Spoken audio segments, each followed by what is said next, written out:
Shalom. Shalom. First and foremost, I want to give all of the praises and the glory to the Most High and His Son, Yahweh Bashmiel Shai Bashem Rakak Wadash, Yahweh Bashmiel Shai Brakatham, to all those that are this faith.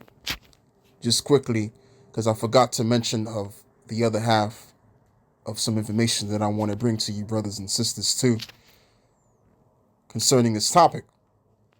And first, I want to begin by reading Ezekiel now, chapter 2 and verse 3.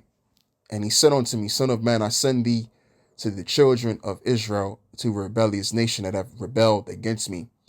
And they and their fathers have transgressed against me, even unto this very day. For they are impudent children and stiff-hearted, and I do send thee unto them. And thou shalt say unto them, Thus saith the Lord power. And they, whether they will hear, whether they will forbear, for they are a rebellious house, and yet shall know that there have been a prophet among them. So Ezekiel was commanded to go teach the children of Israel and commanded them to repent. All right. And the Lord was telling them that these are rebellious people. And this applies to us to this very moment in time, because when we go out there and we teach, we're teaching towards our people and even those that are in the faith that have it the wrong way. All right. And eventually, as I read in verse 5, all will know that a prophet have been among them, because we've been the ones giving the warning of things to come. We've been giving the warning of Jacob's trouble. We've been giving the warning of the nuclear destruction. And as well as, most importantly, we've been giving the warning of the mark of the beast system. All right. So when this system comes and happens the way we said it's going to happen, then everyone is going to have to come to their senses and realize that the way that we've interpreted Revelations 13 to 16 was the correct interpretation. And it's going to be found out that we were right all along, as I said. Okay, so eventually that's going to be the case. Yeah, so this is biometricupdate.com. And this reads, National Digital ID developments coming from Malaysia, Jordan, and South Korea. Governments around the world are taking steps forward with digital identity insurance. South Korea is preparing for decentralized digital IDs, while Jordan has activated 500,000 of its national IDs, and a state in Malaysia is considering developing its own identity platform. South Koreans are expected to receive their digital identification cards as soon as the second half of 2024, according to the Korean government. Based on blockchain, the digital ID cards will be issued on smartphones registered under the ID's holder's name and will offer QR codes with the holder's personal information. And here's another key point right here. The country also plans to issue digital residence registration cards on mobile phones. The Korea Herald reports the proposal was adopted on Tuesday by the cabinet and is now pending legislative approval. So it's pending approval for this to be welcomed in Korea, South Korea for that matter. So what you're gonna have is you're gonna have key parts around the world which are gonna take on this new digital setting, and then eventually these minor countries are gonna take this on board as well.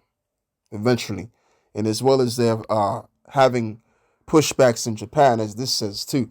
So this reads, Japan Prime Minister faces resistance to replacement of health insurance cards with digital ID.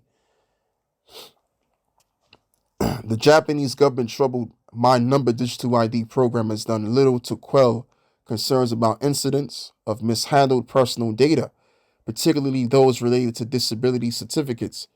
The issue has sparked objections over to the planned replacement of health insurance cards next year with My Number IDs. Japanese doctors have taken governments to court to fight the mandatory replacement of health insurance cards, arguing it is expensive to implement. Parts of that unease arose when some residents discovered their ID cards linked to an unrelated personal information. This has intensified pressure on Prime Minister Fumio Kishida, who has suffered a decline in support, according to Reuters. So that's all I need to read. The point is that this is being pushed worldwide. The whole idea of the digital ID system. And the reason why, because we're approaching the collapse of this old world system. This is why we are now in a recession. So after the recession, towards the collapse of the system, there you will have the digital ID, digital world. And this is what's being forwarded as we all speak and do our videos. Let's read something else. Deuteronomy 12 and verse 30. Take heed to thyself that thou be not snared by following them.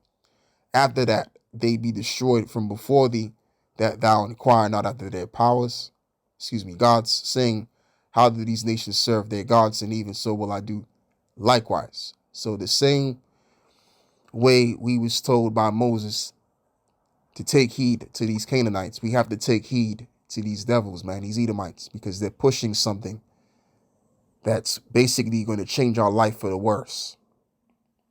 And that is to get you marked up.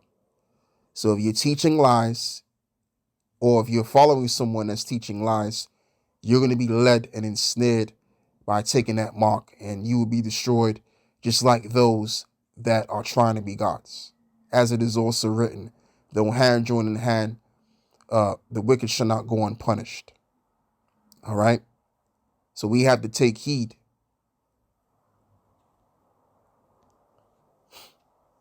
And if you want to really take heed out here, you listen to GMS, because we got the truth. And I don't say that to be braggadocious. I say that because it's the truth. It is what it is. So with that, I'm out. Shalom.